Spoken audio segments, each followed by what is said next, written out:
This is the kind of crap we're going through day in and day out. Police, courts, fires, burglary, hospitals, accidents. A lot of that work is dirty, a lot of that work is heavy, a lot of that work involves a lot of labor. And so how do you ship a 19,000-pound machine to South Dakota from Montreal like that, you know, unless you're willing to like take a private cab to go to the airport, you know? It's not the same as taking the bus. So able to run this business, it's been almost impossible. I mean, there's more nights than one I fall asleep, I just put my head down in here, what, 1 o'clock, 2 o'clock, 4 o'clock in the morning, I wake up 6 o'clock, go lie down on a sofa, stagger off to breakfast, go do something else. It's not a life of any kind, it's a survival. When you pile all that stuff, you pile on the lawsuits, of which there are 10 or 12 pending there, you pile on the fact that their parents are ill, you pile on the fact that machinery business has gone to hell, you pile on the fact that Revenue Quebec has been on our case for 10 years.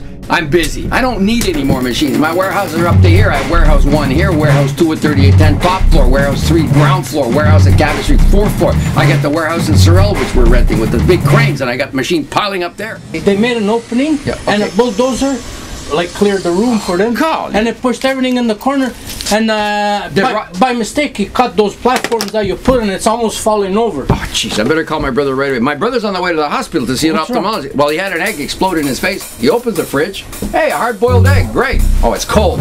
He puts the egg in for, I don't know, 30 seconds, a minute, presses a button, boom. In the microwave? Yeah, now get this. He's not wearing his glasses. He opens, and he's tired. He's been working all day, and he looks at the egg and he notices that the egg is 50% bigger than when he put it in. It's 50% bigger. Can you believe it? 50% bigger. So how's that possible? And instead of saying, he knows the story of egg. You can't cook an egg in a microwave with a shell, but it was shellless, and it was just heating. He takes a spoon, and he holds the egg up close. He takes it out in a cup, and he says, what's that? It's big. He pokes it with the spoon. The egg was in a cup. So it ejected out of the cup right in his face, exactly where he was looking. And the exploding yolk comes right through the white, explodes and splatters the burning, like napalm, yellow yolk all over his face. And it's stuck on because of the oil in the yolk. And that's how, he was blinded for 10 minutes. He immediately put cold water, because he knows that's the best thing to do, and he kept it on until he could call me, in which case I called the 911, and I had 911 relay conference to him and tell him what to do, go to the hospital. No, punk scrappers. It's all scrappers. In England, they're taking the lead off church roofs. They're cutting churches. People are inside worshiping, and they're up on the roof cutting the lead, throwing it in the trucks. I was just reading about it on the weekend. It's a disaster. Hello? Who was I calling? Robin. Hang on a sec. I asked you, can you clean my yard? He cleaned it, no? And I get out front, and there's a snowbank this high, but this wide, about 30 feet out from the front of the building, like it's all... The guy next door left it. He left it. Oh yeah, he cleaned it and he left the ridge. He put his ridge on our side. Well, no, he kind of fell over and left it there after I cleaned it. Yeah. It's clean now? Yeah, it's clean. Oh, you clean it now. That big ridge runs along by our front door there. It's done. Did you do it? Yeah, well, that night we cleaned it with all kinds of snow, and now they filled up my Bronco, they filled up my forklift, they blew snow everywhere. I said, I don't want the snow moved, I want the snow out. I can't take it out of the Bronco. I mean... No, you can't take it out of the Bronco with your loader. No. I'm going to Let's go check your... I can't even do that square for rain. Let your cat get...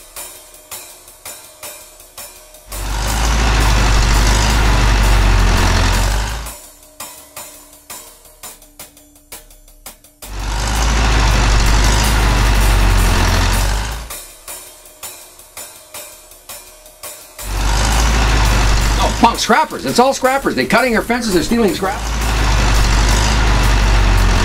They came through the fence repeatedly and they climbed on my trailer.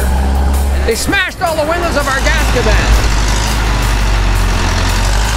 So I want to use that loader. That looks like a lot of fun. I think I can handle that. Now look over there.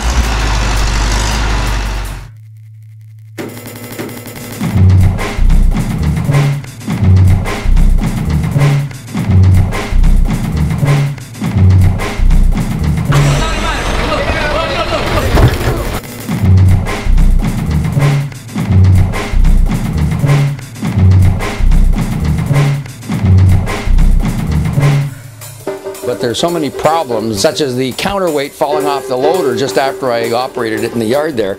I have no idea what happened, but it's not a new loader, and when the guy went back out in the street, he took over his loader. The counterweight, that big orange, the big yellow piece fell off in the street. The counterweight fell off the bumper. It's about a 300-pound piece of cast iron by the looks of it.